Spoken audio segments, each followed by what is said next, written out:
What if I told you that there is a shonen hero whose greatest strengths are escaping, dodging, and running away from fights? Do you think a main character like that would work? Well, we don't have to wonder anymore because the Elusive Samurai anime was just out. The Elusive Samurai is the latest manga from Yusuke Matsui, the mangaka behind one of my favorite anime, Assassination Classroom. In the first volume of the Elusive Samurai, Matsui shares, "When I was a boy, I was good at dodgeball. I would always be the last player remaining.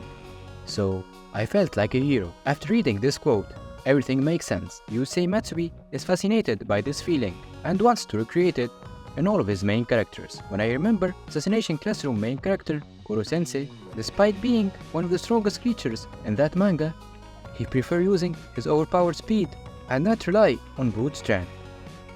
But in this manga, Matsui takes this idea into the next step. Now, let's talk about the manga and the story a little bit. Don't worry, this will not contain any spoilers. Anything that I will be mentioning here or showing will be from the first episode and some manga pages that will not reveal anything big. Combining his love for Japanese history with his childhood experience, Matsui wanted to create a hero who captures that feeling he once had as a kid. Set in feudal Japan, the Elusive Samurai follows young Hojo Tokiyuki, a master escape artist, and the heir to the Hojo clan. After his family is overthrown, he seeks revenge against the traitor Ashikaka Takauji, evading enemies while gathering loyal allies to reclaim his rightful place. It's one of those mangas that are well polished with detailed art, expressive character design, and a setting that truly capture the historical setting of feudal Japan. The facial expressions in this manga are highly entertaining. Yusei exaggerates the strength of each character through his drawings, showcasing their individuality and emotion vividly. His unique style allows reader to understand and focus on each character without needing extensive background stories. It perfectly encapsulates the saying, "Show, don't tell." What really adds another layer of charm to the Elusive Samurai is its unique character humor.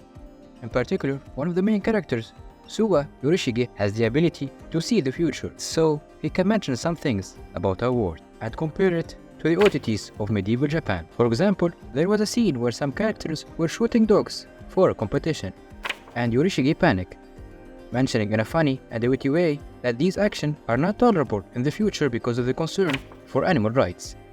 This style of humor that breaks the fourth wall is a nice little refresher when you are reading or watching a serious story, and when used appropriately, it's just hilarious. The cast of characters are the main selling point of this manga. Unlike other stories, where the main focus is the hero, our main character, Hojo, is a young boy. Starts the story as a 9-year-old kid that is neither strong or have any kind of superpower. So for the story to advance, he needs a support cast.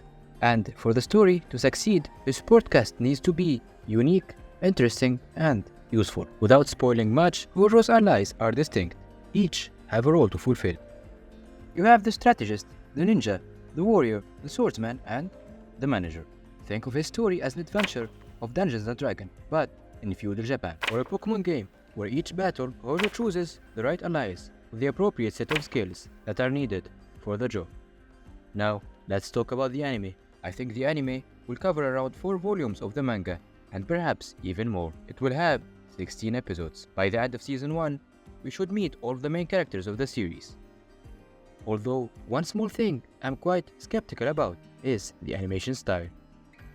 This is really concerning because poor animation can undermine manga's momentum. Take Kingdom for example, one of the best selling mangas for years now. When the first season was released, the subpar 3D animation failed to capture the audience it deserved, so it didn't see a big boost in manga sales and exposure worldwide.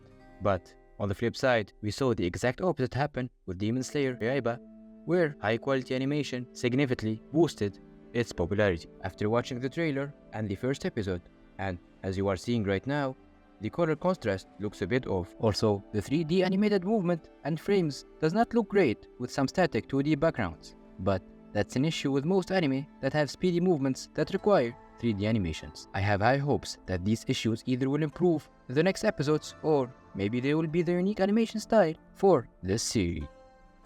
Make sure to check it out. I can promise you that's something different and fresh compared to all the demon and monster slaying that we keep watching in shonen anime these days.